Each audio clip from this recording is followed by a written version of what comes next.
अनिल कुमार शेट्टी, संविधान वार्ता कार्यकारी संपादक। सर, अभी ऐसा इंफॉर्मेशन फैलाया जा रहा है कि कॉन्स्टिट्यूशन बदल देंगे। ये काफी एक डिस्प्यूटेड स्टेटमेंट है। इस बारे में आपका क्या मत है? सर, भारत में सबसे एक आसान चीज ये है कि झूठ बोलो और निकल जाओ। ये झूठ की नैरेटिव जो चलाई है लोकसभा इलेक्शन में कि संविधान बदला जाएगा, रिजर्वेशन निकाल दिया जाएगा, ये कोई भी पार्टी इस देश में 545 लोकसभा सीट जीतकर भी आती है, सारे के सारे एमपी उसी एक ही पार्टी के भी होंगे, वो चाहे तो फिर भी संविधान बदल नहीं सकते हैं, क्योंकि बेसिक स्ट्रक्चर को कोई भी हाथ नहीं लगा सकता। सिर्फ अमेंडमेंट कर सकते हैं, बट बेसिक स्ट्रक्चर को हाथ नहीं लगा सकता। और बेसिक स्ट्रक्चर में बाबा साहेब अम्बेडकर ने रिजर्वेशन दिया था और उस रिजर्वेशन को कभी भी हाथ नहीं लगा सकते। और मैं इस रिजर्वेशन के समर्थन में हूँ। जो पिछड़े वर्ग के हैं, जिनको शिक्षण नहीं है और जिनकी आर्थिक स्थिति अच्छी नहीं है, उनको ये सरकार ने चुन चुनकर उनकी मदद होनी चाहिए। इस रिजर्वेशन के माध्यम से उनको ऊपर लाना चाहिए ताकि उनकी आर्थिक स्थिति अच्छी हो। आर्थिक स्थिति अच्छी होगी तो राष्ट्र प्रथम के लिए भी वो सोच सकते हैं और राष्ट्र प्रथम का महत्व भी जान सकते हैं और राष्ट्र के लिए हमेशा खड़े रहेंगे। और वो हमारे भारतवासी है और हमारे साथ जितने भी भारतवासी राष्ट्र प्रथम के हिसाब से देखते हैं, ये पूरा राष्ट्र उनके साथ खड़ा है और वो भी राष्ट्र के साथ खड़े रहेंगे। Okay, thank you very much sir. आपने जो आपकी मौल्यवान मत हमें दिए उसके लिए धन्यवाद।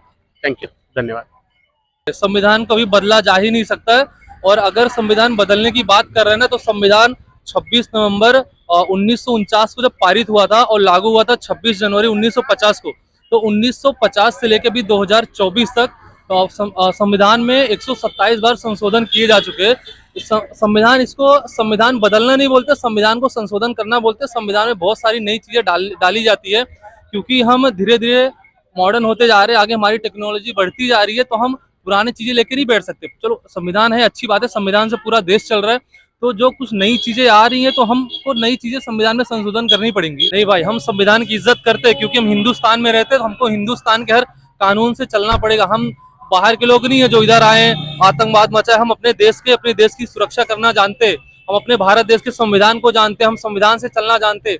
जहाँ पे धर्म नहीं, ना वहाँ संविधान काम कर रहा है, ना वहाँ पे कहीं कानून काम कर रहा है। इसका उदाहरण जीता जागता पर्सिया है, आज उसका नाम ईरान रख दिया गया है। ये पहले यहाँ पे पारसी रहते थे, 2000 लोग शरणार्थी आए, ईरान को, पर्सिया को खत्म करके आज ईरान बना दिया। पाकिस्तान ऐसे नहीं बढ़ गया।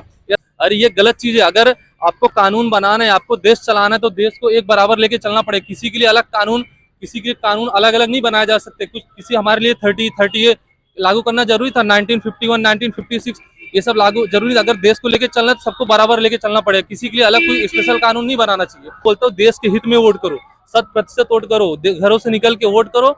मैं किसी भी पार्टी का समर्थन नहीं कर रहा हूँ। मैं यही बोलूंगा कि आप वोट करिए, अपने देश को ध्यान में रखते हुए वोट करिए, अपने हित में वोट करिए। हाँ, जो आपके लिए खड़ा है उसको वोट करिए।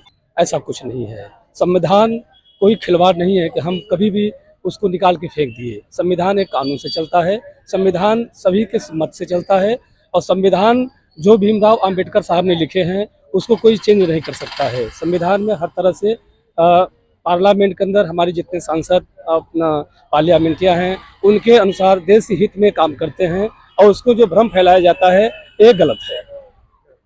शुक्रिया सर, आपका मत देने के लिए।